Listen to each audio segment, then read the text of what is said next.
Chapter 1. Introductions are in order.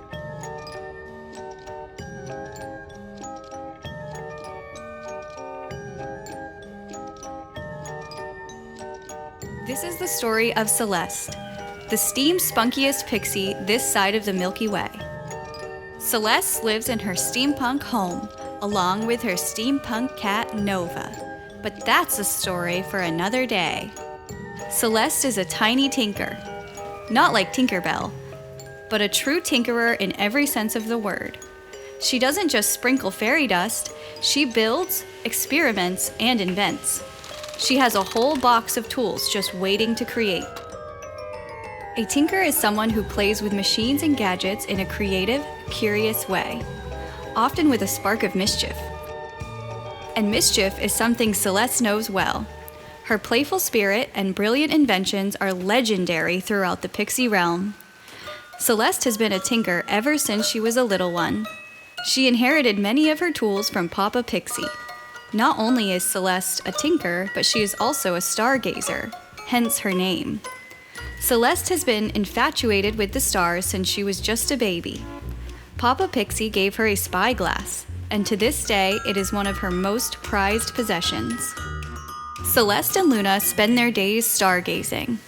Wait! I'm getting ahead of myself. Before we go any further, I need to introduce you to Luna.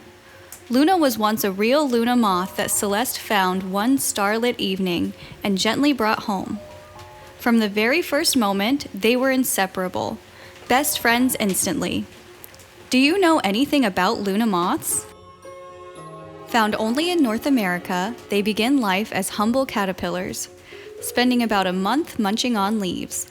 Then they spin themselves into a cozy cocoon where they rest for around 3 weeks. And after all that waiting, a miracle emerges as a magnificent emerald-winged Luna moth. But here's something truly amazing. Luna moths don't have mouths, no digestive system either. That's because once they've become moths, they only live for about a week. Just a few short days of beauty, flight, and wonder. This makes Luna extra precious. Luna explained to Celeste how short a Luna moth's life truly is. Her time in the skies would only last a few fleeting days.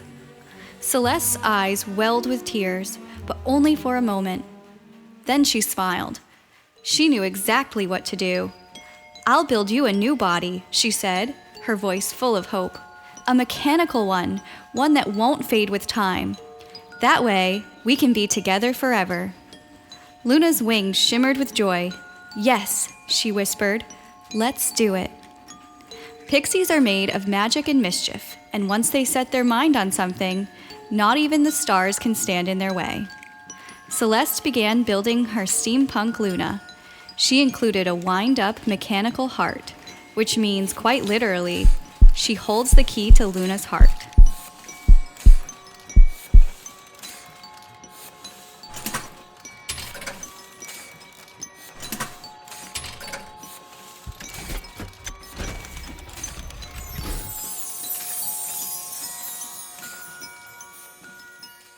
In this story, Luna isn't Celeste's only close companion. There's also Moonflower. One night, while Celeste and Luna were stargazing, their favorite thing to do together, they were approached by the most breathtaking bird they had ever seen, a great blue heron. He moved with quiet grace, and his feathers shimmered like twilight. Luna was instantly captivated and magically drawn to this beautiful bird. The heron tilted his head and asked politely if he could join them. As they sat beneath the stars, he shared the story of his life, a tale of quiet waters, long journeys, and his dream to one day fly high enough to visit the stars. Celeste and Luna were amazed. They had never met anyone who loved the night sky as much as they did. Celeste smiled softly. "We'll call you Moonflower," she said, inspired by Luna's affection for the heron. Did you know moonflowers are special blooms that only open at night?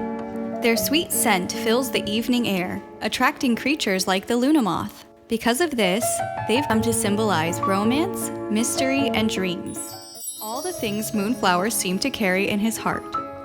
Luna adored him. Of course she did. Like a true moonflower, he offered not just beauty and comfort, but the gentle feeling of home. Over time, the trio had countless adventures together.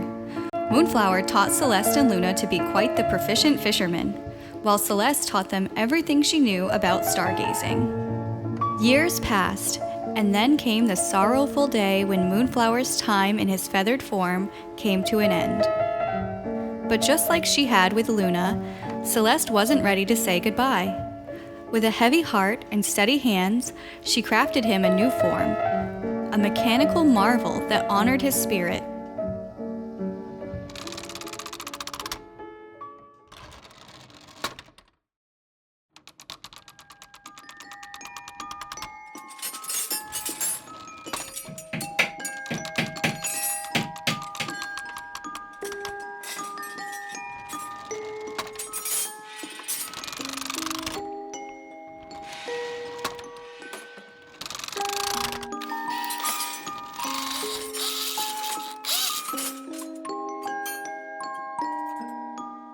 When he awoke in his new body, his eyes sparkled with gratitude. Now with powerful wings and legs built for leaping into the sky, Moonflower could finally live his dream.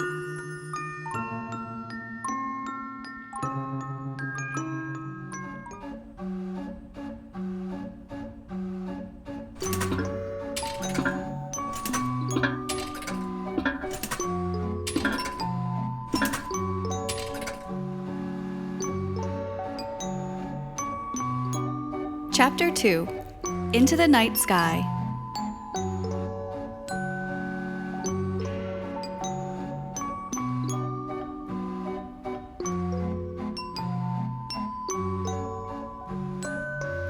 Goggles, check. Steampunk scarf, check. Steampunk arm warmers, check. Compass, check. Custom saddle, check. Steampunk gears and cogs, check.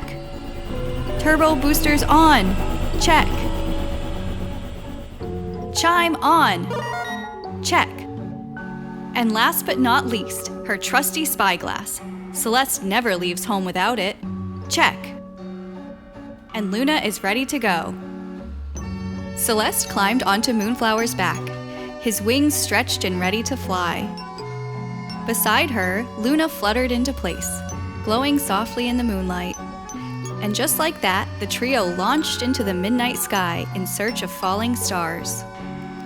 It didn't take long for Celeste to become known across the Milky Way as the Guardian of the Stars.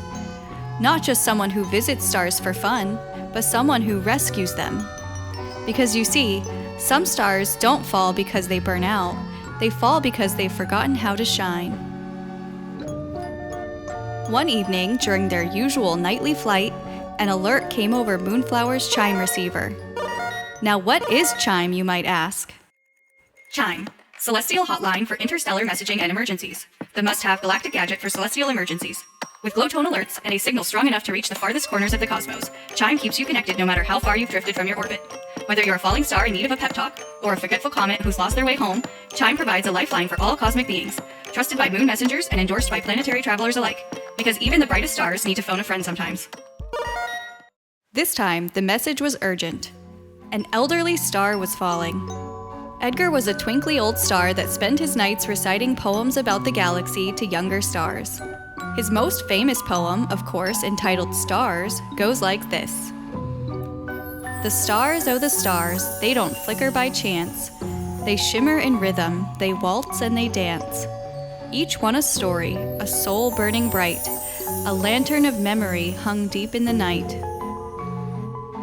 Edgar was a beacon of light for the younger stars, a storyteller, a guide, and an endless source of information and poetic expression. But tonight, his brilliance was fading. A quiet dimness settled over him like cosmic dust.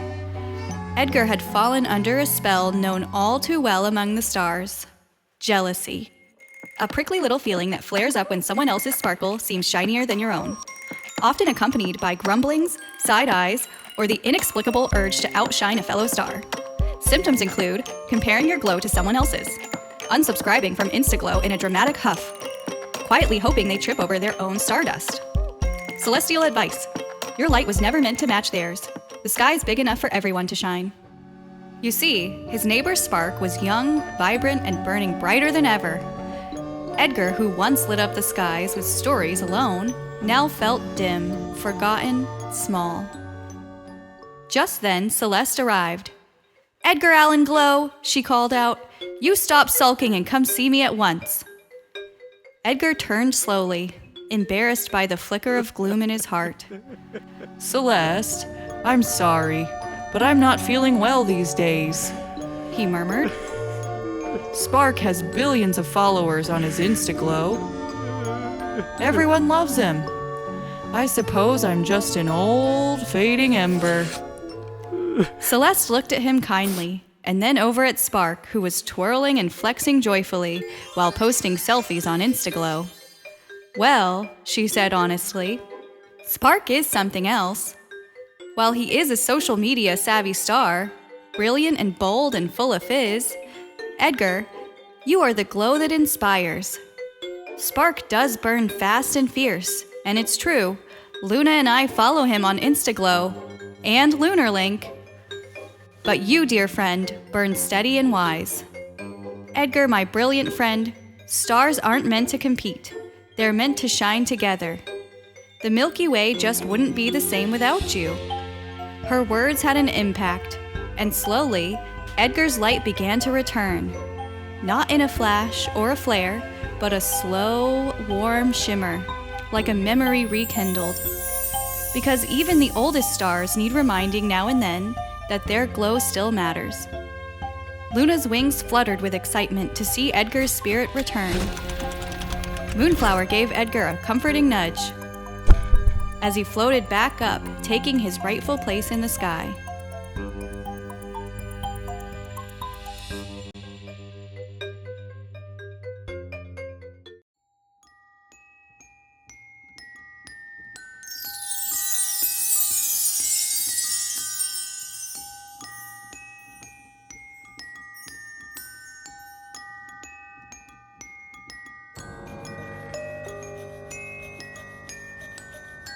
Chapter 3: Celeste Has a Dream.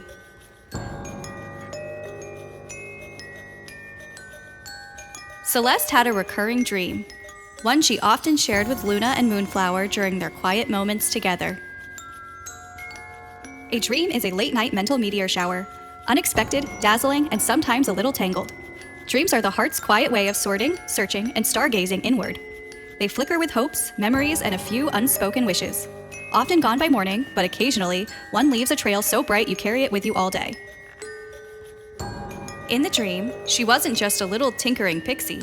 She was a radiant blue moon princess, soaring across the heavens on the back of her noble companion, Moonflower. Moonflower loved that part best.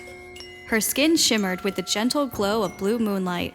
Her long silver hair flowed like waves. Celeste's gown shimmered in the night sky, ethereal and speckled with tiny silver stars and diamonds that twinkled as she moved. The fabric floated around her like a soft mist, weightless and luminous, as if stitched together from moonlight and dreams. It was less a dream and more a constellation come to life. A silver crown rested upon her head, while silver shimmering boots, crafted from stardust and adorned with the emblem of Luna, her cherished Luna moth, graced her feet. Luna asks, "Am I in your dream too?" Celeste replied, "Of course. A dream wouldn't be complete without you, Luna." Luna flew beside her, shimmering with the same blue brilliance, her wings glowing in the moonlight just as gloriously as they had when she was a real Luna moth. All across the sky, heavenly bodies erupted in elated cheers as the trio passed through. "Our guardian!" they called. "Our star healer!" The moon beamed with pride, his soft glow doubling in brightness as he watched Celeste drift by, her gown of starlight trailing behind her like mist. Saturn tilted ever so slightly, rings shimmering with delight. "A vision spun from constellations," he whispered to the stars. A comet zipped past, leaving a sparkling trail in her honor. "Make way," it teased. "Royalty flies among us." Even the earth paused in its slow rotation, captivated by her blue beauty. Luna giggled with delight. She just loved being part of the dream. Of course she was included. She always was. And Moonflower? He flew with his head held high, his wings cutting through the sky with strength and purpose. He didn't say much. He didn't need to.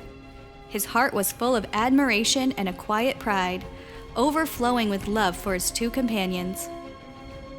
He was proud to carry Celeste, proud to share the sky with Luna, proud to be part of a trio whose hearts beat as one for the stars.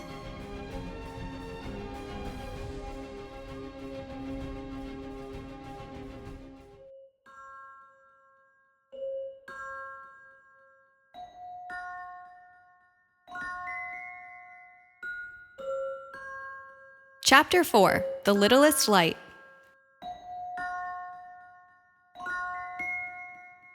Celeste heard giggling in the distance and smiled. She knew that laugh anywhere. "All right, crew," she said, turning to Luna and Moonflower. "Let's go pay Twinkle a visit." Twinkle was a tiny, cheerful star, always bright, always bubbly. Celeste tried to visit her as often as she could. "Hi, Twinkle. How are you? And who's this little glow bug you've got with you?" Celeste asked as they floated closer. Twinkle beamed. "Hi, Celeste. Hi, Luna. Hi, Moonflower. This is baby Ember. I'm babysitting while her parents are off at Cosmic Con in Sector 23. Celeste giggled. "Oh, how fun! I heard Spark might make an appearance. He's a social media savvy star. Baby Ember is absolutely adorable. What a shiny little star." What is a star? A star is a glowing ball of hot gas in space that produces its own light and heat. Each star has its own unique color, size, and place in the galaxy. Did you know stargazing has been known to make people 78% more sparkly inside? So, Twinkle, how is your Wish Upon a Star class going? "I'm learning so much," Twinkle said proudly, like how to be ready when someone makes a wish, and how to respond with a warm, cozy glow. "That's wonderful," Celeste said. "You know, when I was a little pixie, I wished upon the stars every single night. My favorite class was History of the Heavens. What's your favorite class?" "Oh, that's my favorite class too. Professor Lumino is teaching us about the very first stars and how the constellations were formed. It's so dreamy. Also, Professor Glow visited and recited the most remarkable poem about us." Celeste grinned. "I hope you get top marks on your light year ledger." Twinkle said, "I did really well, except in my orbital mathematics class where I only got 2 stars. And Mom was really angry. She says I spend way too much time playing Stellar Box." In a world where stars tumble and galaxies giggle, one game system dares to play among the constellations. Introducing the Stellar Box. Powered by miniature suns and lunar light, it's the only console crafted for celestial gamers and cosmic chaos. Play the galaxy's top titles like Nebula Bash, Wormhole Wreckers, and the award-winning Cosmo Cub Deluxe Edition. Compact, glowing, slightly unpredictable, the Stellar Box isn't just a console, it's a constellation in your hands. Play bold, play bright, play beyond. Stellar Box! Batteries not included. Luna and Celeste were utterly enchanted by little Ember, her tiny glow pulsing softly like a gentle heartbeat. Luna leaned close and whispered, "I have a wish. I wish we could bring baby Ember home with us." Celeste smiled warmly and replied, "Aw, we'll just have to keep visiting her here, but I promise you, Luna, we'll be back and check on her often." The night was drawing near, and it was time for the trio to continue their journey. They had one very important friend left to see before heading home. They said goodbye to Twinkle and promised they'd be back soon.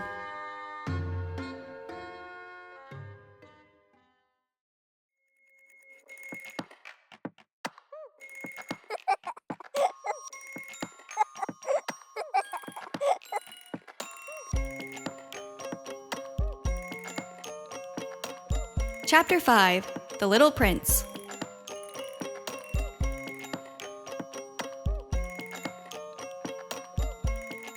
The trio glided through the night towards a tiny asteroid. Asteroids are small rocky objects that orbit the sun. Too tiny to be planets, too bold to stay put. Waiting for them was the little prince himself, waving enthusiastically, his golden wavy hair blowing in the breeze and his eyes full of curiosity. "Welcome, Celeste, Luna, Moonflower," he said warmly. Celeste smiled brightly. "Hello, little prince. We've missed you. How has your night been?" The little prince's eyes twinkled. "Busy as always. I've been tending to my rose and watching over my little fox. But I'm so glad you're here. There's so much to share. My volcanoes have erupted twice today already." "Wow, that is a busy day," said Celeste. Luna chimed in. She couldn't wait to tell the little prince all about baby Ember. The little prince showed them his delicate rose, and they all checked on his tiny volcanoes. They proceeded to spend the evening sharing tales beneath the endless sky, stories of newborn baby stars, glowing dreams, and wishes. While Celeste and Luna chatted with the little prince, Moonflower became completely absorbed in a game of tag with the fluffy little fox. He'd pretend to be caught by the sly creature, only to flutter away at the last moment. Always in good fun. From a distance, Luna giggled. "Moonflower, admit it, you love getting caught by that fox." As the first light of dawn began to soften the horizon, the trio knew it was time to go. Moonflower bowed his head as the little prince gently patted his beak. Celeste and Luna wrapped him in a big, warm hug. "We'll see you tomorrow night," the trio shouted. The little prince smiled softly. "Thank you for visiting," he shouted. "And remember, the stars shine brightest when friends share their light." Celeste gave him one last wink, and soon they were on their way home. Luna turned to Celeste and said, "Let's get home and check on Nova. I can't wait to tell her about our night." If you ever look up on the clearest of nights, you might just see them. A mechanical glowing moth, a steampunk heron, and a magical pixie with stars in her eyes, riding the wind, guiding the lost, reminding fallen stars how to shine. Our world truly is a wonderland. The end.